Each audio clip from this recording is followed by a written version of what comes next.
প্রিয় দর্শক, আসসালামু আলাইকুম। আমি ডক্টর সাইম মোহাম্মদ বলছি হাউস অফ ফিলিং থেকে। দর্শক, আলোচনা করব মাথা ব্যথা নিয়ে। হেডেক মোস্ট কমন কমপ্লেইনদের ভেতর একটি। মাথা ব্যথার কমন কারণগুলো কি? দর্শক দেখুন, মাথা ব্যথার কারণ যদি আমরা বলি, সামান্য পানি শূন্যতা আর ডিহাইড্রেশন থেকে শুরু করে কমন কিছু কারণ রয়েছে। টেনশন টাইপ হেডেক, মাইগ্রেন, তার বাইরে কিছু ব্রেইন জনিত কারণে হতে পারে, ব্রেইন ছাড়া শরীরের অন্যান্য অংশের প্রবলেমের কারণে হতে পারে, এমনকি ব্রেইন টিউমার জনিত কারণেও মাথা ব্যথা হতে পারে। অর্থাৎ পানি শূন্যতা থেকে শুরু করে স্ট্রেস, মাইগ্রেন, সাইনাস, ব্রেইনের কিছু রোগ, ব্রেইনের নার্ভের কিছু রোগ, তাছাড়া শরীরের অন্যান্য অঙ্গের রোগ, যে কোনো কারণেই মাথা ব্যথা হতে পারে। মাইগ্রেন হেডেককে নিয়ে আমাদের অনেকের কৌতূহল রয়েছে এবং আমাদের একটি ধারণা রয়েছে, আর যদি মোটামুটি ক্রনিক হেডেক হয়ে থাকে, আমরা ধারণা করে থাকি হয়তোবা তিনি মাইগ্রেনে ভুগছেন। সাধারণ মানুষদের ভেতরে এই ধারণাটি রয়েছে। মাইগ্রেনের মাথা ব্যথা আসলে কিরকম হয় সেটি জানা প্রয়োজন। দেখুন দর্শক, মাইগ্রেনের মাথা ব্যথা, কাউকে যদি আমরা মাইগ্রেন বলতে চাই, তাহলে সেই মাথা ব্যথাটি সাধারণত মধ্যম থেকে তীব্র ইন্টেন্সিটির, তীব্র মাত্রার মাথা ব্যথা হতে হবে, যে মাথা ব্যথাটি তার দৈনন্দিন কাজকর্মকে, ফাংশনাল অ্যাক্টিভিটিসে হ্যাম্পার করছে। সাধারণত সেই মাথা ব্যথাটি এক পাশে হয়ে থাকে, এই জন্য কখনো কখনো গ্রামের দিকে এটিকে বলা হয়ে থাকে কিন্তু আধ কপালি মাথা ব্যথা। তার সাথে এই মাথা ব্যথা যখন হয়ে থাকে, মাথা ব্যথাটি পালসেটাইল ইন নেচার আমরা বলে থাকি।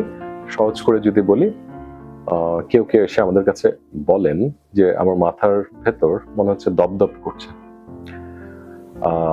অর্থাৎ বিটের মতো অনুভূত হচ্ছে। তার বাইরে এই মাথা ব্যথার আরেকটি বৈশিষ্ট্য হচ্ছে যে মাথা ব্যথাটি এতটাই তীব্র হচ্ছে যে স্বাভাবিক যে আমাদের কাজকর্মগুলো আছে, হাঁটা চলা, সিঁড়ি দিয়ে ওঠা, তাতে আমার মাথা ব্যথাটুকু বাড়ছে। সাথে বমি ভাব অথবা বমি হয়েছে। তাছাড়া শব্দ বা আলো, এ দুটো বিষয় আমাদের মাথা ব্যথা যা ছিল, আমি যদি আলোর দিকে তাকাই মাথা ব্যথাটি বাড়ছে, কোনো শব্দ শুনি মাথা ব্যথাটি বাড়ছে। এই দুটো বিষয়কে, এই শব্দ এবং আলোর বিষয়টিকে ইন্টারেস্টিং একটি নাম রয়েছে, বলা হয়ে থাকে ফটোফোবিয়া, ফোনোফোবিয়া। এই বৈশিষ্ট্যগুলো যদি কারোর থাকে, তখন আমরা সন্দেহ করে থাকি তিনি হয়তোবা মাইগ্রেনে ভুগছেন। তার সাথে আরেকটি শর্ত কিন্তু রয়েছে। এই ধরনের ব্যথা কারো একবার হয়েছে, তিনি সেই একবারের ব্যথা নিয়ে চিকিৎসকের কাছে গিয়েছেন, তখনই আমরা মাইগ্রেন বলি না। ন্যূনতম 5 বার এই ধরনের ব্যথা যদি কারো হয়ে থাকে, তখন আমরা বলে থাকি যে তিনি হয়তোবা মাইগ্রেনে ভুগছেন। ইন্টারেস্টিংলি, মাইগ্রেনের কিছু ট্রিগার রয়েছে। ট্রিগারগুলো কিরকম হতে পারে? একটি ট্রিগার হতে পারে যে আপনি রাতে ঘুম হয়নি, তার পরের দিন আপনার এই ধরনের ব্যথা শুরু হলো, এটি একটি ট্রিগার হতে পারে। অর্থাৎ ল্যাক অফ স্লিপ বা স্লিপ ডেপ্রাইভেশন, সেটি আপনার মাথা ব্যথাকে ট্রিগার করতে পারে। দ্বিতীয় হচ্ছে মিসড মিল, বা মিল যদি আমাদের স্কিপ হয়, অর্থাৎ খাওয়া। তিনি মাইগ্রেনের পেশেন্ট, চিকিৎসকের কাছে গিয়েছেন, ওষুধও খাচ্ছেন, মাইগ্রেনটি নিয়ন্ত্রণেই থাকে, কিন্তু যেদিন তিনি হয়তো দুপুরবেলার লাঞ্চটি স্কিপ করছেন অথবা দেরিতে খাচ্ছেন, তখন তার মাথা ব্যথা আসতে পারে। কি খাচ্ছেন সেটির সাথে মাইগ্রেনের সম্পর্ক রয়েছে। ইন্টারেস্টিংলি, কারো কারো চকলেটস এই মাইগ্রেন ট্রিগার করতে পারে, কারো কারো ক্ষেত্রে টমেটোতে এই মাইগ্রেন ট্রিগার হতে পারে, কারো কারো ক্ষেত্রে মনোসোডিয়াম গ্লুটামেট নামে এক ধরনের লবণ রয়েছে, সেটি মূলত চাইনিজ খাবার প্রিপেয়ারের সময় বেশি ব্যবহার করা হয়ে থাকে, সেটি গ্রহণের পর মাথা ব্যথা হতে পারে। তাহলে এগুলো গেল ট্রিগার। আরেকটি ট্রিগার রয়েছে ঘুম সংক্রান্ত। ওভার স্লিপ যদি হয়, যে আপনি হয়তো রোজ 6 থেকে 7 ঘন্টা ঘুমান, হয়তো উইকএন্ডে আপনি লম্বা সময় ঘুমিয়েছেন, 8-9 ঘন্টা ঘুমিয়েছেন, অর্থাৎ অতিরিক্ত ঘুমও আপনার মাইগ্রেন হেডেককে ট্রিগার করতে পারে। মাইগ্রেন হেডেকের ক্ষেত্রে আরেকটি বৈশিষ্ট্য কখনো কখনো পাওয়া যায়। সেই বৈশিষ্ট্যের উপর ভিত্তি করে আমরা মাইগ্রেনকে আবার দুটি ভাগে ভাগ করে থাকি। একটা হচ্ছে ক্লাসিক মাইগ্রেন, একটা হচ্ছে কমন মাইগ্রেন। ক্লাসিক আর কমনের ডিফারেন্স হচ্ছে অরা। অরা শব্দটির সাথে নাওয়াডেজ আই বিলিভ আমরা অনেকেই পরিচিত। অরা বলতে বোঝাচ্ছে এই ক্ষেত্রে যে মাথা ব্যথা আসবার পূর্বে আমাদের সেন্সেশনে কিছু অ্যাবনর্মাল পারসেপশন আসতে পারে। সেই পারসেপশন গুলো যদি থাকে তখন আমরা মাইগ্রেন হেডেককে ক্লাসিফাই করছি অ্যাজ এ ক্লাসিক মাইগ্রেন অথবা মাইগ্রেন উইথ অরা। কি কি ধরনের অরা হতে পারে? ইন্টারেস্টিং এই অরাগুলো। কারো কারো ক্ষেত্রে মাথা ব্যথা আসবার পূর্বে তিনি চোখে সিন্টিলেটিং লাইট বা ঝিকিমিকি জিগজ্যাগ এরকম দেখতে পারেন। কারো কারো ক্ষেত্রে মাথা ব্যথা আসবার পূর্বে দৃষ্টিশক্তি এক পাশে তিনি দেখছেন যে কিছুটা ঘোলা, অথবা তিনি দেখছেন যে কোন কোন জায়গাতে লাইট জ্বলছে চোখের সামনে, বাট সেটি আসলে সঠিক নয়।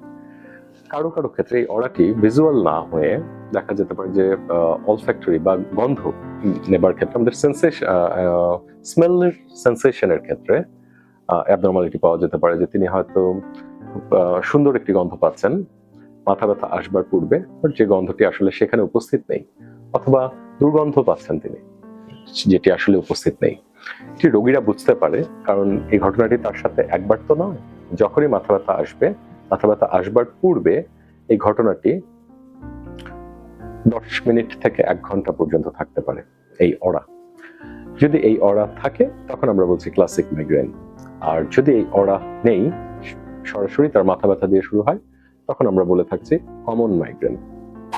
নাম শুনেই বোঝা যাচ্ছে কোনটি কমন, অর্থাৎ অরা বিহীন যে মাইগ্রেন সেটি সচরাচর বেশি পাওয়া যায়, সেটিকে আমরা বলে থাকছি কমন মাইগ্রেন। কিছু ওষুধের ক্ষেত্রে, চিকিৎসার ক্ষেত্রে তারতম্য রয়েছে এই দুই ধরনের মাইগ্রেন। ক্লাসিক মাইগ্রেনে কিছু কিছু ওষুধ বাড়তি স্বাস্থ্য ঝুঁকি তৈরি করতে পারে, এমনকি ব্রেন স্ট্রোকের দিকে তাকে ধাবিত করতে পারে। অথচ সেই ওষুধগুলো যদি আমরা কমন মাইগ্রেনে ব্যবহার করি, তার ক্ষেত্রে কোনো বাড়তি ঝুঁকি থাকছে না। সো মাইগ্রেনের চিকিৎসার ক্ষেত্রে আরেকটি বিষয় অত্যন্ত গুরুত্বপূর্ণ। মাইগ্রেন রোগটি নির্ণয় করা হয়ে থাকে রোগীর এই ইতিহাসের উপর ভিত্তি করে, অর্থাৎ রোগীর সাথে চিকিৎসকের কথোপকথনের মাধ্যমে চিকিৎসক নির্ণয় করে থাকেন যে এই রোগীটি হয়তোবা মাইগ্রেনে ভুগছেন। হ্যাঁ, কখনো কখনো আমরা হয়তো সিটি স্ক্যান করে থাকি, কখনো কখনো এমআরআই অফ ব্রেইন করে থাকি, নিশ্চিত হতে যে অন্য কোনো রোগ নেই। তবে সেই সিটি স্ক্যান বা এমআরআইতে কখনোই রিপোর্টে বলে দিবে না এই রোগীটির মাইগ্রেন রয়েছে। সিটি স্ক্যান বা এমআরআই করবার উদ্দেশ্য হচ্ছে অন্য কোনো রোগ নেই। To rule out other condition is the purpose of advising CT scan or MRI in case of headache when a doctor suspects this patient might be suffering from migraine. মাইগ্রেনের ক্ষেত্রে যদি আমরা চিকিৎসার কথা বলি, দু ধরনের চিকিৎসা পদ্ধতি আমরা ব্যবহার করে থাকি।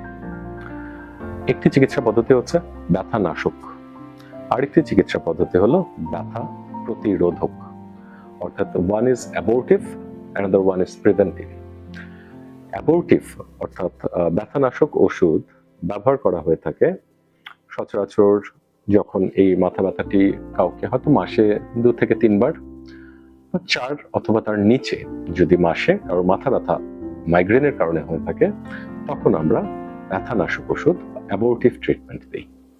সেটি হতে পারে সাধারণ প্যারাসিটামল, যেটি ওভার দ্য কাউন্টারে পাওয়া যেতে পারে। সেটি হতে পারে আইবুপ্রোফেন, এটি ওভার দ্য কাউন্টারে দেশে এবং দেশের বাইরে সবখানে পাওয়া যায়। বাকি যে ওষুধগুলো সেগুলো ওভার দ্য কাউন্টার না, সেগুলো আপনার চিকিৎসক লিখে দিলে হয়তো আপনাকে ফার্মেসি থেকে দেবে। আর যদি কারোর মাসে 5 বা ততোধিক ব্যথা মাইগ্রেনের কারণে হয়ে থাকে, তখন বলা হয়ে থাকে যে তাকে প্রিভেন্টার অর্থাৎ ব্যথা প্রতিরোধক ওষুধ সেবন করতে হবে। ব্যথা প্রতিরোধক ওষুধগুলো মাথা ব্যথা হোক বা না হোক আপনাকে রোজ খেয়ে যেতে হবে।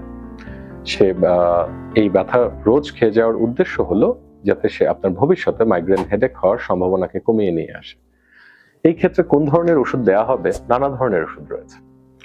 কোন ধরনের ওষুধ দেওয়া হবে চিকিৎসক বেশ কিছু ফ্যাক্টরের উপর নির্ধারণ করে থাকেন, যে রোগীটির বয়স কত, শরীরের ওজন কিরকম, রোগীটির শরীরে অন্য কোনো রোগ ব্যাধি রয়েছে কিনা, বিশেষ করে হার্টের রোগ রয়েছে কিনা, রোগীটি যদি ফিমেল হয়ে থাকে, তার প্রেগন্যান্সি বা রিপ্রোডাক্টিভ এইজে যদি তিনি হয়ে থাকেন, অর্থাৎ যে সময়ে তিনি হয়তো মা হতে পারেন এই সময়টিতে হয়ে থাকে, তখন রোগী জেনে নেন যে নিয়ার টাইমসে প্রেগন্যান্সির কোনো পরিকল্পনা রয়েছে কিনা। এই ফ্যাক্টরগুলোর উপর ভিত্তি করে চিকিৎসক নির্ধারণ করে থাকেন কোন ধরনের ওষুধ দেওয়া হবে। আধুনিক বেশ কিছু ওষুধও রয়েছে ইন্টারেস্টিংলি, সেই ওষুধগুলো কখনো কখনো মুখে বা কখনো কখনো ইনজেকশন আকারে দেওয়া যেতে পারে, সেটি আমাদের দেশেও অ্যাভেলেবেল আছে। মাইগ্রেন হেডেক নিয়ে আজ এ পর্যন্তই। সামনের দিন অন্য কোনো বিষয় নিয়ে আপনাদের সাথে কথা হবে।